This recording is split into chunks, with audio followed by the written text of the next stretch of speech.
Happy now. All is now. It's a gift to be in the present. The first say something back in here, putting in my perspective into the cloud of the collective to expand the collective consciousness.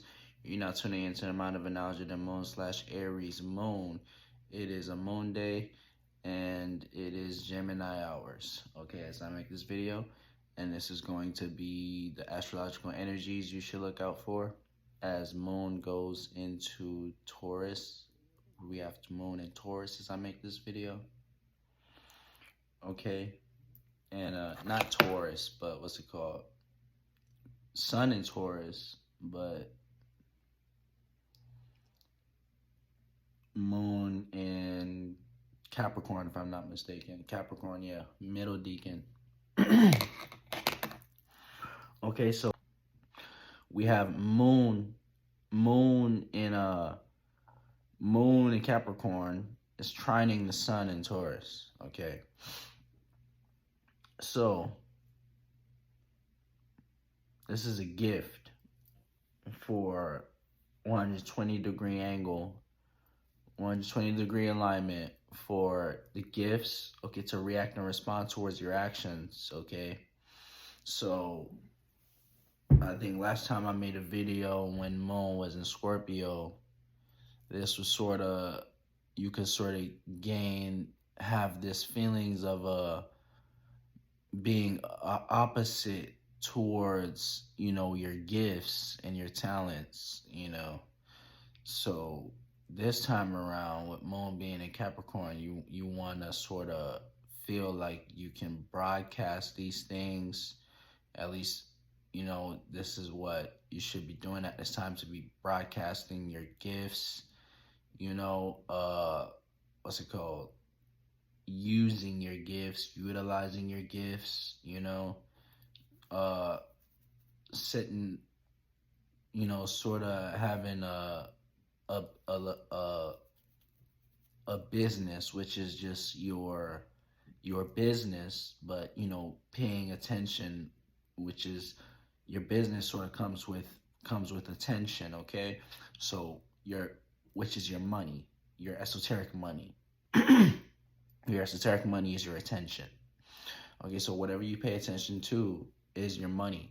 So you sort of want to pay attention to your gifts at this time, to grow wherever, we got Jupiter there, we got Jupiter in Taurus, so this is, and Uranus as well in Taurus, a stellium in Taurus.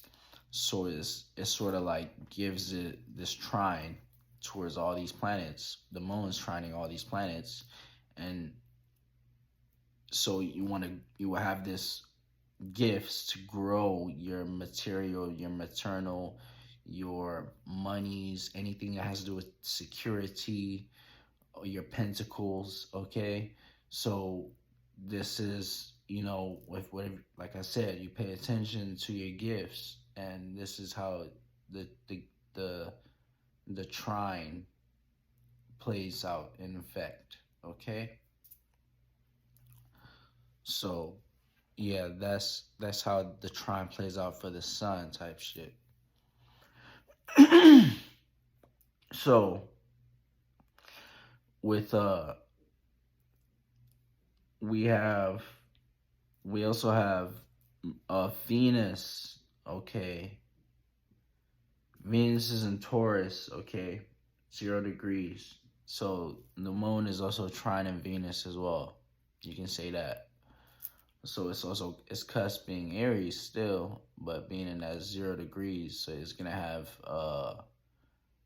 more influence of, it's in the middle, so it's gonna be having influences from Taurus and influences from Aries. Okay, because this is in that 0 degrees. Okay, so with this is it could be a trine. It could play out as a square as well. So this plays out as having the gifts to react and respond towards our love matters. Okay, so the gifts to want to sort of pay attention and utilize the things we love, you know, and it could also play out as learning how to, you know, react and respond towards what you love as well. Okay?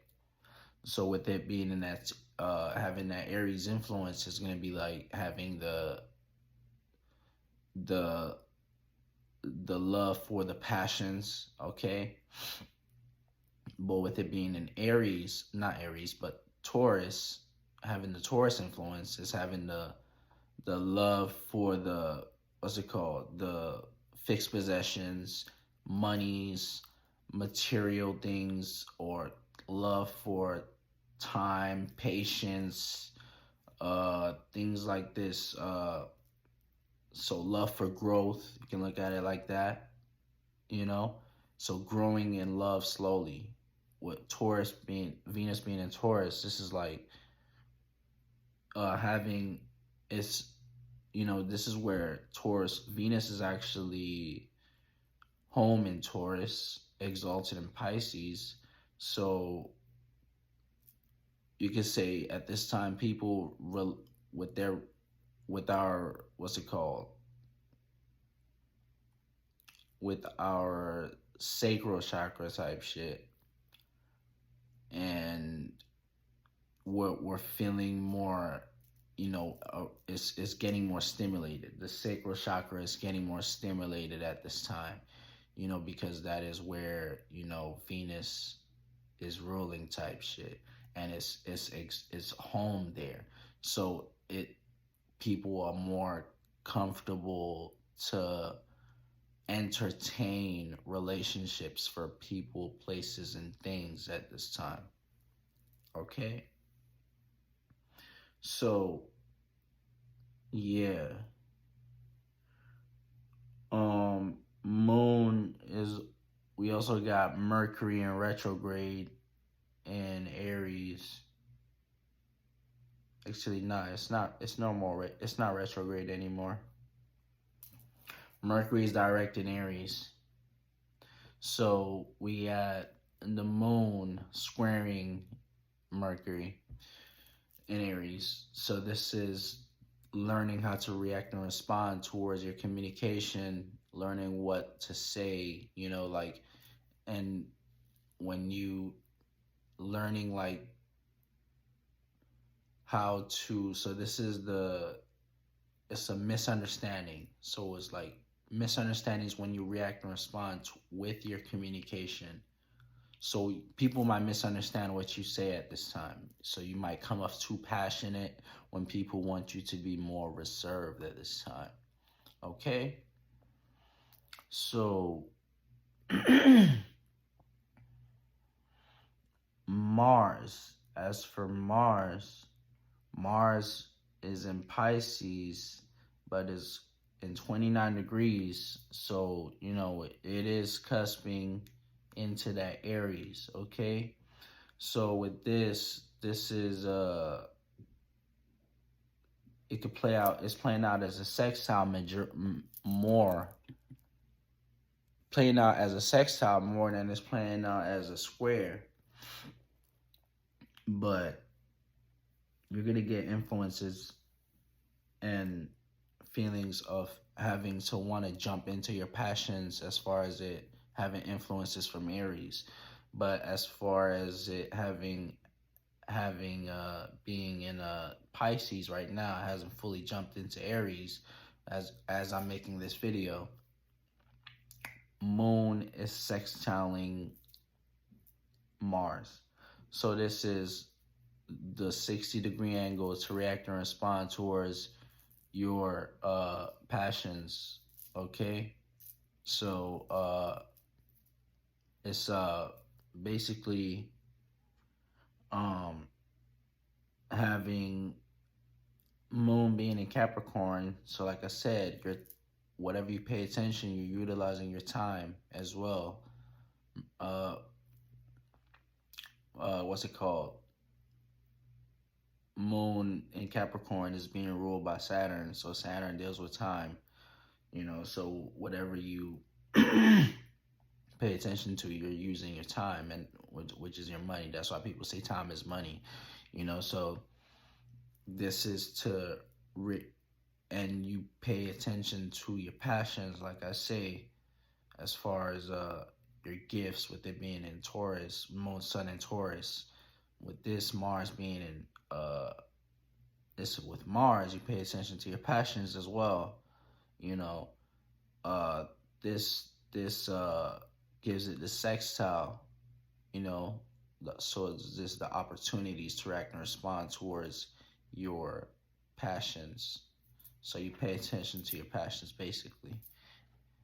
And Mars being in Pisces, you know, this deals with the subconscious and the dreams, you know. So Mars being in Pisces, it's a little bit sleep. Mars don't like to be there, but you know, makes it a little bit more dreamy, you know, and let's say, or it could be more deep, but it could be chaotic as well, you know.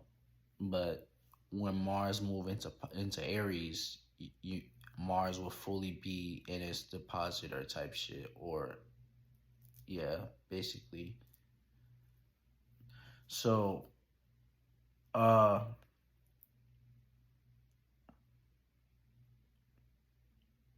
Moon is also sextiling Saturn. Okay, so Moon sextiling Saturn. This is the 60 degrees. Okay, for opportunities. Okay, so opportunities to act and respond towards gaining a stability, security, a stable foundation to stand on, and opportunities to react and respond towards reality uh, from your, because what's it called? And react and respond towards your subconscious, okay? So the sextile basically plays out as taking, so it's like taking your business more seriously, taking your subconscious more seriously, opportunities to act and respond towards uh anything that's in your subconscious that could be impeding in your reality. Okay.